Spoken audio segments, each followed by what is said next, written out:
Bago tayo magsimula, shoutout muna para sa ating mga Kaninuno members na nag-renew ng kanilang badge.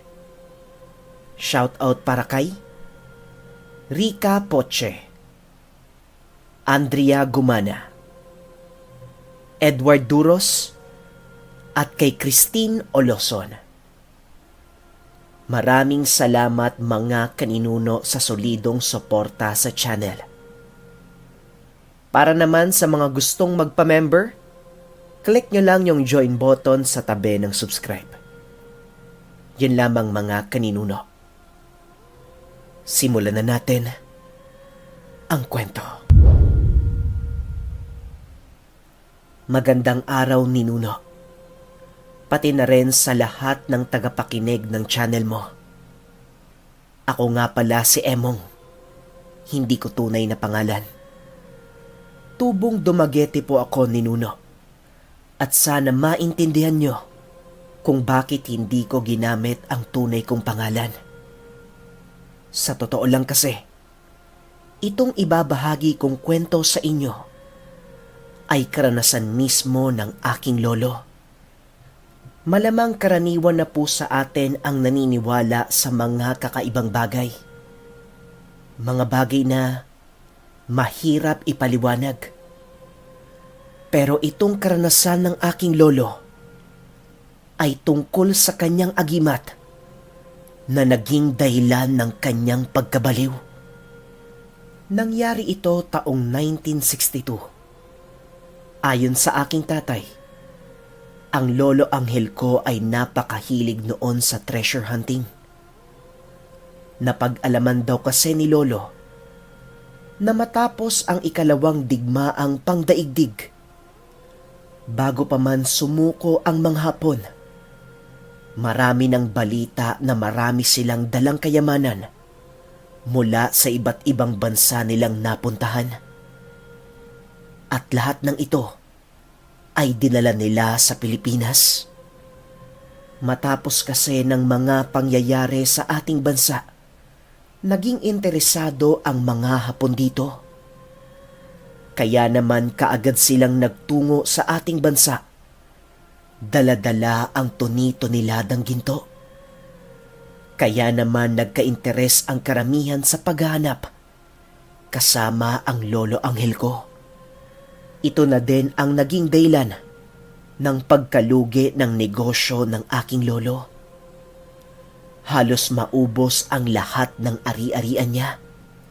Kasama na dito ang mga lupain dahil ginamit niya yung pera upang magkaroon ng pondo sa gagawing treasure hunting. Nagtayo ang lolo Anghel ko ng isang grupo. Isang grupo na magiging kasama niya sa gawain niya. Nakabili na rin siya ng mga kagamitan, gaya ng mga detectors, at gumastos din siya ng malaki upang magkaroon ng mapa kung saan ba nanatili ang mga Hapon dito sa Pilipinas. Kumuha din siya ng tauhan na bihasa sa pagbabasa ng mapa, pati na rin sa iba't ibang mga nakasulat dito. Kaagad nagsimula si Lolo Anghel. Matapos makumpleto ang kanyang mga instrumento at mga tauhan. Nung una, sa kalapit na lungsod at baryo lang sila. Hanggang sa paglipas pa ng panahon, umabot na rin sila sa iba't ibang bahagi ng Visayas. May mga iilang nakuha naman sila pero mas malaki pa ang nagastos kaysa sa mga presyo ng nahukay. Pero sadyang malakas ang tiwala ni Lolo Anghel na makakahanap pa siya ng mas malaking kayamanan.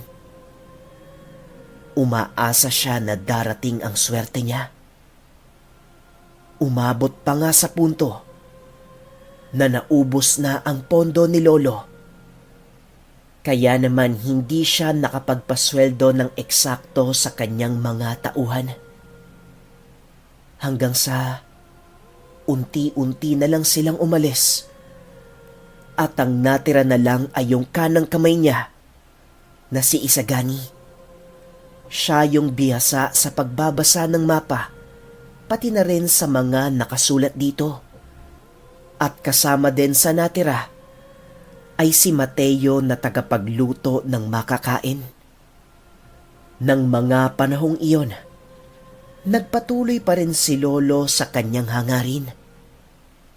Hanggang sa meron silang nakilala na isang taong taga-Samar.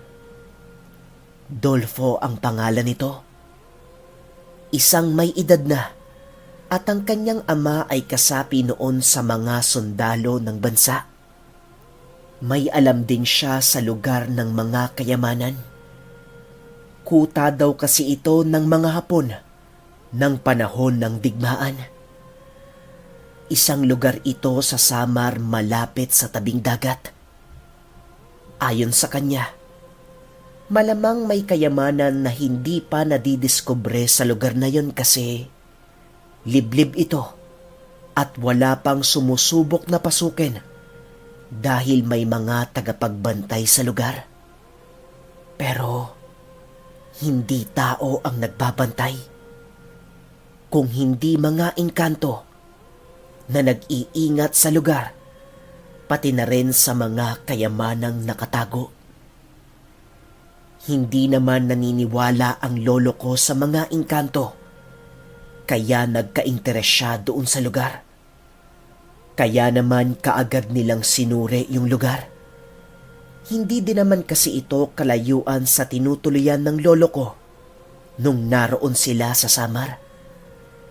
Isang sakayan lang at makakarating ka na kaagad doon.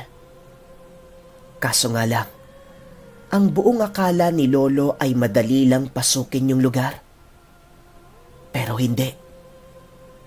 Napakaliblib nito at ang mahirap ay isa pang pangpang o talampas ang nasa hangganan. At ang baba nito ay tila parang paraiso kasi kapansin-pansin na walang pumapasok sa lugar. Isang maliit na dalampasigan ito na napapalibutan ng talampas at meron ding bukana patungong dagat.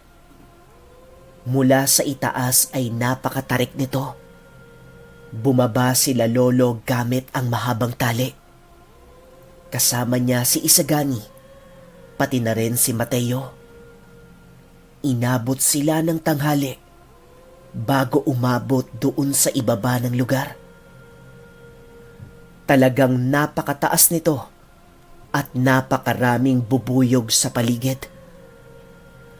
Pagkarating nila lolo sa ibaba, kaagad silang nag-umpisa na suriin yung buong lugar. Gamit ang mga detectors, ay paulit-ulit nilang iwinasawis ito sa baybayin. Pero walang senyales.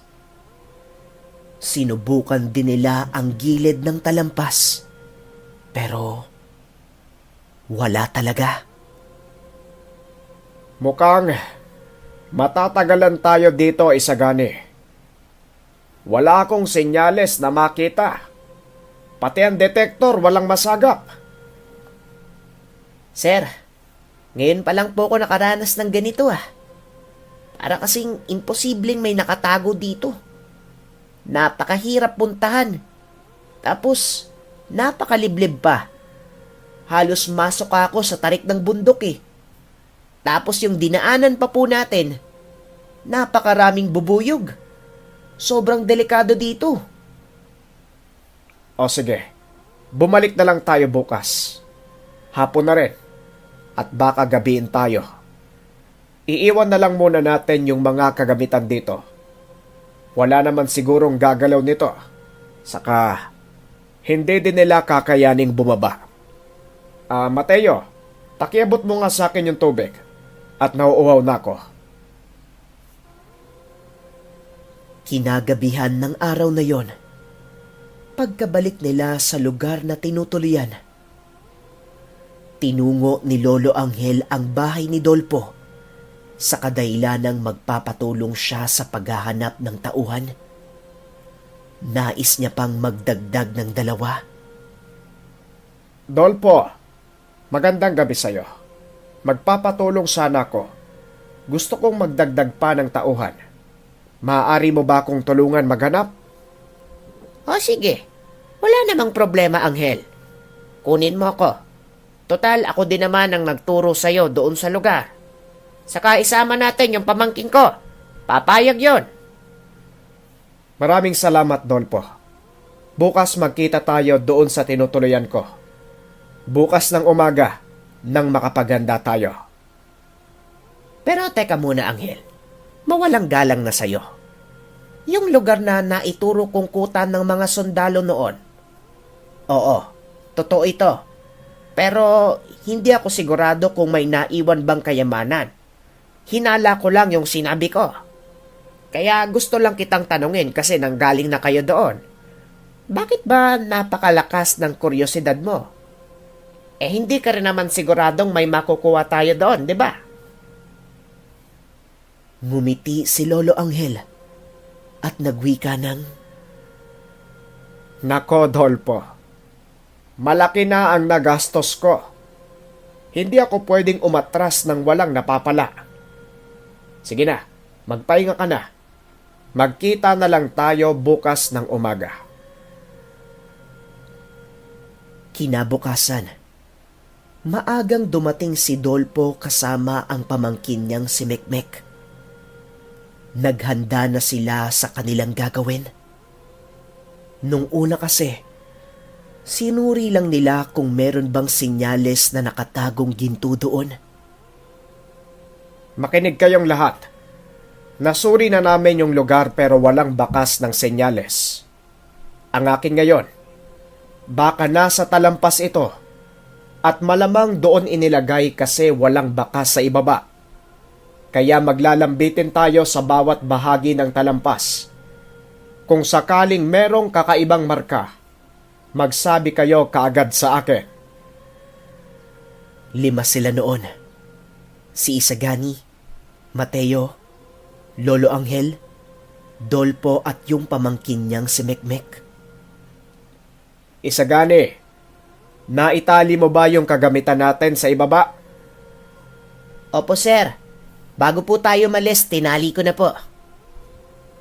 O sige, magpatulong ka na lang. Hilahin na ng maangat natin dito sa itaas.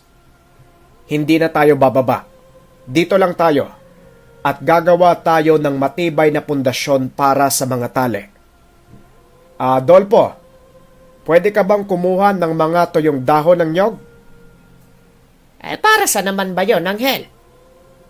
Gagawa tayo ng sulo upang ipangtaboy natin sa mga bubuyog dyan sa ibaba. Ganun ba? May mga bubuyog pala dyan. O sige, sandali lang. At kukuha na ako. 3 lang silang nakalambitin noon. Hindi kasi kaya ni Mekmek ang lalim ng talampas. Nasusuka daw siya. Kaya naman naiwan na lang si Mekmek at yung tagapagluto na si Mateo. Maya-maya pa, biglang sumigaw si Isagani. Sir! Sir Anghel! May butas dito! Isang butas na sakto lang sa katawan ng tao, sir! Sinipat ni Lolo Anghel ang kinaroroonan ni Isagani. Nasa may bandang ibaba siya. Nang mga sandaling iyon, naliligo na sila sa pawis. Nakabilad kasi ang kanilang katawan sa arawan. Nang makalapit si Lolo sa kinaroroonan ng butas, nanlaki ang mata niya kasi merong marka doon. Isang simbolo ito at ang hugis ay parang tulis na pana. Natatamaan ng kaunting sinag ng araw yung loob ng butas. Makikita mo doon na sobrang lalim nito at hindi mo matatanaw yung ilalim. Dolpo! Dolpo! Pumunta ka nga rito at nasa bag mo yung flashlight. Isagani, yung manipis na tali. Kunin mo sa likod ko at itali mo sa aking sinturon. Pagkaabot ni Dolfo ng flashlight, wala nang sinayang na oras si Lolo Anghel. Pinasok niya na yung butas. Hirap na hirap siya doon dahil eksakto lang sa katawan niya yung sukat. Sir, daan-daan po kayo dyan ha. Baka bumigay yung saluhan mo. Palalim ng palalim ang lolo. At habang lumalalim siya, lumalaki din yung butas. Hanggang sa makatayo na siya doon sa may loob. Sobrang baho daw ng amoy ng lugar. Mapanghi saka maputik pa. Pagkataas ng dalang flashlight ni Lolo, nakakita siya ng napakaraming kumikintab na mata. Mga paniki ito at sobrang lalaki. Muling gumapang si Lolo paitaas. Meron siyang nakitang 2 butas paroon. Hanggang sa meron siyang nasaging isang bagay. Isang tibod. Isa itong banga na iniimbakan ng mga pagkain noon.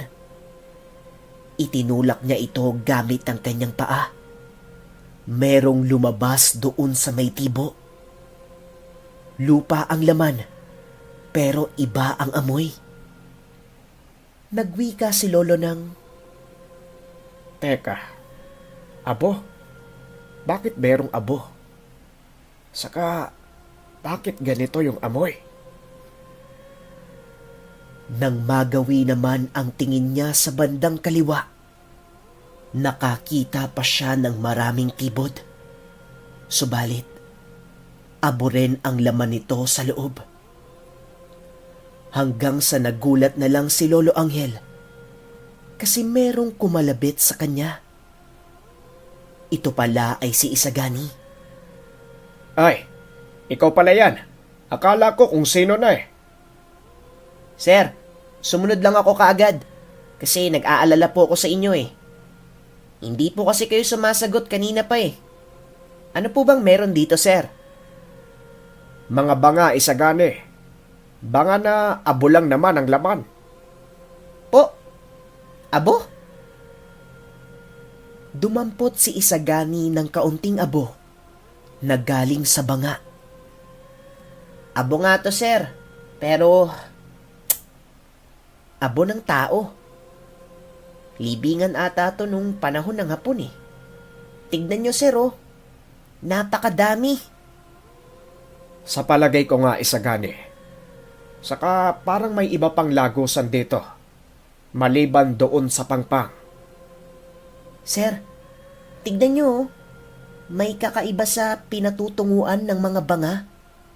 Ayun, sir, oh. Parang may malaking kahon. Doon sa may butas. Ayun, mga kaninuno. Relax lang tayo. Dahil bukas din, i-upload natin ang susunod na parte ng kwento. Bagay lang na napansin ko sa kwento, namamangha ako sa lakas ng loob ni Lolo Anghel. Sa pagsubok sa bagay na hindi naman siya sigurado.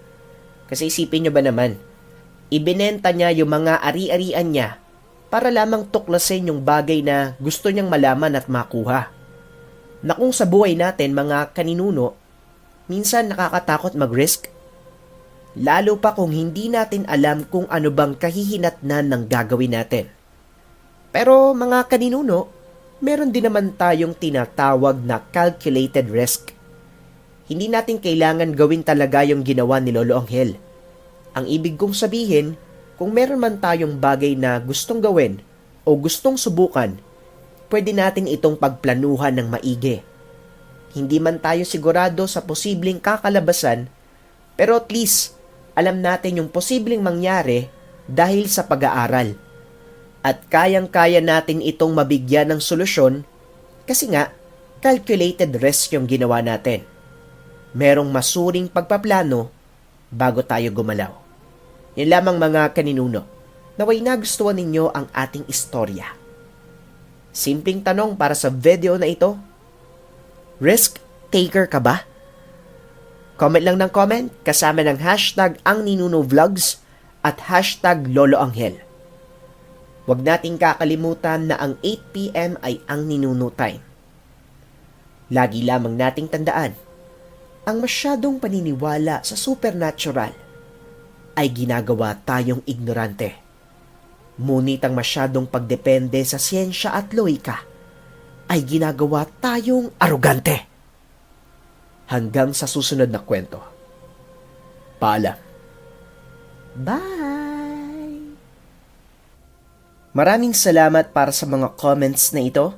Special shoutout para kay Bonek Bautista, Shallow Yummy, Lord Ulaybar, Michelle Cedron, Janet Almanza, Juliet Delegado, Nilo Benavides, Newledge Julin, Roda May De Loyola, Leticia Bibera Dumas, Anthony Samelo, Jeff Ulaybar, Yana Christine, Roselyn Arante, Skynica Elesterio, J.R. Prebado, Bonek Bautista, Erica Sheila Biscara, Rica Poche, Choco Fudge, Love Cedron, Charlene Gumansing, Joy Iglea, Elenita Larieta, Juliet Delegado, Amy Art Amy, Jels De Bibar, Fedjo Mocav, Rosalie Aclau, at kay Marlene Vito.